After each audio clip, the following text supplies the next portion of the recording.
In a previous video, we talked about weathering. Weathering is the breaking down of rock into smaller pieces called sediments. Sometimes these sediments stay right next to the rock that broke down. But in most cases, they are eventually carried away and transported to another place. Erosion is what we call the process by which sediments are transported from one location to another. Eventually, the pieces of rock that are being carried away by erosion are dropped or deposited in a process known as deposition. Many of the processes that cause erosion and deposition are the same as the ones that are responsible for weathering. It's important to remember that no matter is destroyed during this process. Rocks are simply broken down into sediments through weathering. Sediments are carried away by erosion, and the sediments are dropped in a new location by deposition. Let's take a look at some of the agents of erosion and deposition and how they help shape the earth. And when we say agent, we mean things that cause erosion and deposition to happen. The first one of these is runoff. Have you ever been in a very heavy rainstorm where there's so much rain that it can't all soak into the ground and some of it runs across the land? Well, the water that runs across the land is called runoff. As these little streams of water run across the lands, they can pick up small rocks and sand and soil, and they can transport them from one place to another. Over time, runoff can form gullies like this one, especially if the soil is soft. Here's an extreme example of what runoff can do. Providence Canyon is a state park in Georgia. It started out looking just like a regular farm, but because of bad farming practices in the 1800s, gullies like these gradually formed as runoff moved over the land. Erosion has continued since then and has carved its way through the soft soil and rock to form this. This is not the Grand Canyon, which was formed from hard rock over millions of years. Providence Canyon was formed in very soft rock and soil over decades by runoff, and people helped cause this to happen. Rivers, streams, and other flowing bodies of water can also carry sediments from one place to another through erosion. As they do, they carve valleys, and over millions of years, they can even carve canyons into the rock. The Grand Canyon is an example of this. For millions of years, the Colorado River has been carving into this rock, weathering it, and carrying the sediments to the ocean. Some of these are dropped at the mouth of the river where the Colorado River meets the Gulf of California. When a river reaches an ocean, it slows down, and it drops a lot of its sediment through deposition.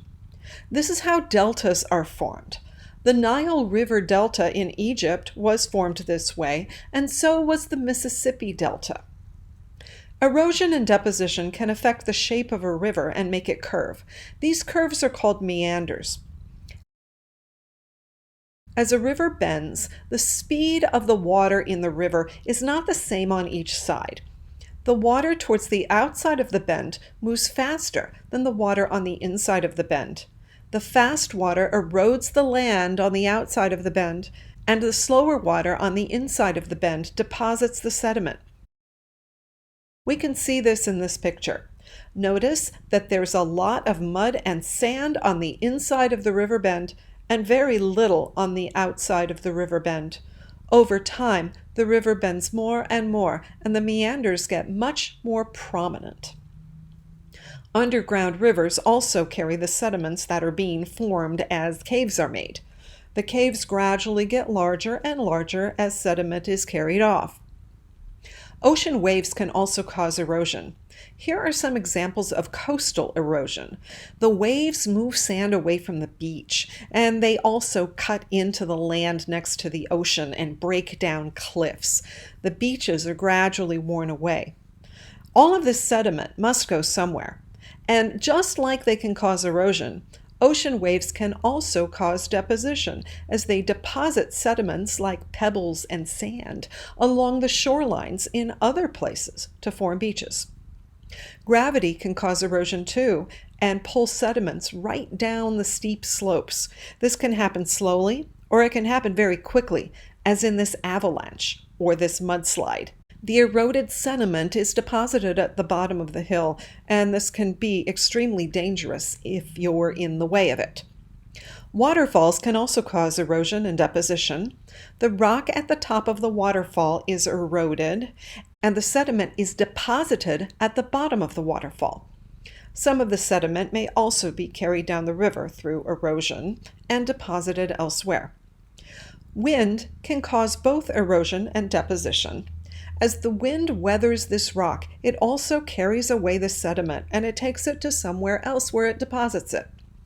Weathering and erosion by wind can result in some very strange landforms.